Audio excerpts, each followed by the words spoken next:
തെരഞ്ഞെടുപ്പിലുണ്ടായ വീഴ്ചകളെപ്പറ്റി കമ്മീഷൻ അന്വേഷിക്കണമെന്ന് KPCC acting president MM Hassan. Vadakara മണ്ഡലത്തിൽ വലിയ വിദ്വേഷ പ്രചാരണം നടന്നു.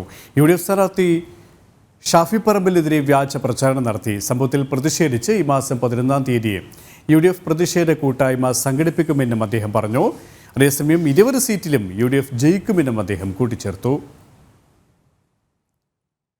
UDF 20 സീറ്റുകളും വിജയിക്കുമെന്ന ആത്മവിശ്വാസം ഇതിൻ്റെ തെരഞ്ഞെടുപ്പ് കഴിഞ്ഞ അന്ന് മുതൽ ഞങ്ങൾക്കുണ്ടായിരുന്നു.